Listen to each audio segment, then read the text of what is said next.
قائم اور دائم رہے. صحابہ نے کہ کیا میں قربانیاں بتاؤں ان کی, ہمارے پاس ہم تو کچھ قربانیاں نہیں دے رہے, ایٹ لیسٹ اتنا تو کریں کہ ایسے شادیوں میں نہ جائیں, یا اگر آپ کے گھر میں کوئی شادی ایسی ہو رہی ہے تو اسٹینڈ لیں, جس کی شادی ہو رہی ہے وہ خود اسٹینڈ لیں, اگر وہ دین پہ نہیں ہے تو پیرنٹس اسٹینڈ لیں یا سبلنگ اسٹینڈ لیں. I not participate in a marriage جہاں پہ یہ فری مکسنگ اور ڈانس کلچر چل رہا ہے. یاد رکھیں, ایسے بات کرنے والے کو اسٹرینجر سمجھا جائے گا, کہیں گے یار تم کس دور کی بات کر رہے ہو, تو اللہ کے نبی پھر آپ کے بارے میں کہا تھا بدل الاسلام غریباً وسیعود غریباً کما بدا فطوبی للغرباء. لوگوں جب اسلام شروع ہوا تھا نا تو اسٹرینج تھا, اجنبی سا تھا.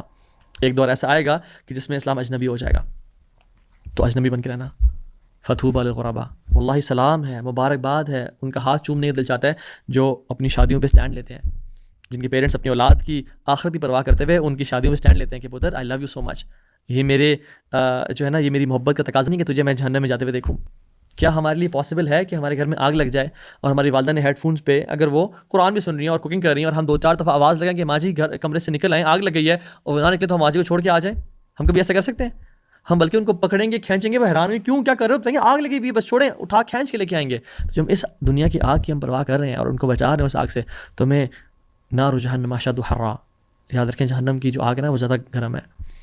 تو اس دور میں بے شک اسٹرینجر بن جائے, اور نہ ایسے کریں شادیاں اور نہ ایسے. اور یاد رکھیں جب انسان کے اندر سے حیا چلی جاتی ہے نا, اذا لم تستحی فاصنع ما شئت, اللہ کے نبی نے کہا صادق المصدوق نے کہ جب تمہارے اندر سے حیا چلی جائے, اور یہ بے حیائی ہماری شادیوں پہ ہو رہی ہے, لوگوں کے سامنے ناچنا اور گانا, فری مکسنگ, اور ایک اسٹیج پہ بیٹھ کے 50 لوگ ہیں اور کیمرہ مین بھی ہیں اور ویٹرز بھی ہیں, اور ان کی نظریں دیکھیں آپ, وہ آپ کی بہنوں کو اور آپ کی بیوی کو اور آپ کی بیٹیوں کو دیکھیں, انجوائے کر رہے ہیں اور اپنی نظروں کی لسٹ پوری کر رہے ہیں, اور آپ ہنس رہے ہیں, تالیاں بجا رہے ہیں. یہ غیرت ہے, یہ دین کی حیا. اللہ کے نبی نے فرمایا تھا جب حیا اور ایمان ایک ہی چیز ہے, جب حیا اٹھ جاتی ہے تو ایمان اٹھ جاتا ہے, ایمان نہیں ہے پھر دلوں میں. عمر بن عبدالعزیز رحمہ اللہ نے کسی کو کہتے ہوئے سنا کہ حیا از اے پارٹ آف ریلیجن, آپ نے کہا نہیں, حیا از انٹائر ریلیجن, حیا کمپلیٹ دین ہے.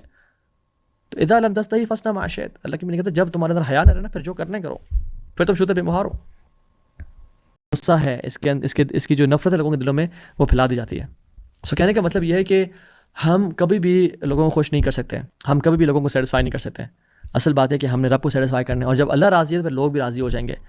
لوگوں کے ویلیوز پہ نہ چلیں, لوگوں کو خوش کرنے کے پیچھے نہ پڑیں, نہ بیٹھیں اس جگہ پر جہاں پہ اللہ کے اور اس کے رسول کی نافرمانی کی جا رہی ہے, جہاں پہ بلاسٹنگ میوزک ہے, جہاں پہ فری مکسنگ ہے, جہاں پہ ناچ گانا چل رہا ہے. Leave that place, leave that place. آئیں, اگر آئیں آپ کو سرپرائز ملنا ہے کہ ایسا نہیں تھا, just meet the person and leave and دعوت دے کے جائیں, because we are the torch bearers of Islam. بتائیں کہ یہ میں ایکسپیکٹ نہیں کرتا کہ آپ کی شادی میں ایسا ماحول ہوگا, کیونکہ اللہ سبحانہ وتعالیٰ خود کہتے ہیں قرآن میں اذا سمعتم آیات اللہ یکفر بها ویستہزأ بها, جب یہ لوگ اللہ کی آیات کو سنتے تھے اسے کفر کرتے تھے, کفار اور منافقین, اور اس کا مذاق اڑاتے تھے, تو اللہ تعالیٰ نے رسول کو کیا فرمایا, فلا تقعدوا معهم حتى يخوضوا في الحديث غيره, آپ ان کے ساتھ نہیں بیٹھنا اس ٹائم پہ جب یہ مذاق اڑا رہے ہیں اور they're joking around, they're playing around with the ayat of اللہ سبحانہ وتعالیٰ. آپ نے ان کے ساتھ بالکل نہیں بیٹھنا جب تک یہ اور باتیں نہ شروع کر دیں یا اور ڈسکشن نہ کرتے ہیں, یعنی وہ اس نافرمانی سے ہٹ نہ جائیں. انکم اذا مثلہم, اگر آپ بیٹھے رہے تو آپ بالکل ان جیسے ہوں گے. پھر ان اللہ جامع المنافقین والکافرین فی جہنم جمیعا, اللہ تعالیٰ ایسے کافروں کو اور منافقوں کو جہنم میں اکٹھا کر کے پھینک دیں گے.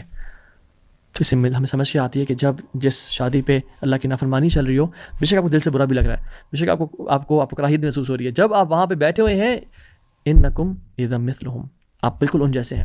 وہ حدیث میں کیا آتا ہے کہ ایک شخص جب کسی ٹیبل پہ شراب چل رہی ہو, ڈونٹ سٹ آن دیٹ ٹیبل. کیوں؟ کیونکہ آپ بالکل ویسی ہو جاتے ہیں جیسے شراب پی جا رہی ہے. اسی طرح سے اس کا استدلال ہے, اس کی ایکسٹریکٹ کیا ہم کر سکتے ہیں کہ جہاں پہ اللہ کی حدود کی نافرمانی ہو رہی ہو, گناہ ہو رہا ہو, وہاں پہ بیٹھنے کا مطلب یہ ہے کہ آپ اس کے اندر شامل ہیں. تو ہم نے میکڈونلڈس کا تو بائیکاٹ کیا ہوا ہے, اسٹار بکس کا تو کیا ہوا ہے, اس کے ساتھ ساتھ ایسی شادیوں کا بھی بائیکاٹ کریں جہاں پہ اللہ کی حدود کی نافرمانی ہو رہی ہے, اور اپنے آپ کو بچائیں ایسے گناہوں سے. ہم پیسے کی وجہ سے تو شادیوں کو پہ نہیں جاتے کہ فلاں نے میرے پیسے دینے ہیں وہ بھاگ گیا تھا, جائیداد کے پھڈوں کی وجہ سے ہم شادی پہ نہیں جاتے, پرسنل ایشوز کی وجہ سے, کوئی آپس میں کانفلکٹس کی وجہ سے ہم شادی پہ جانے کا انکار کرتے ہیں. اللہ کے دین کے لیے کوئی غیرت نہیں ہے انسان میں.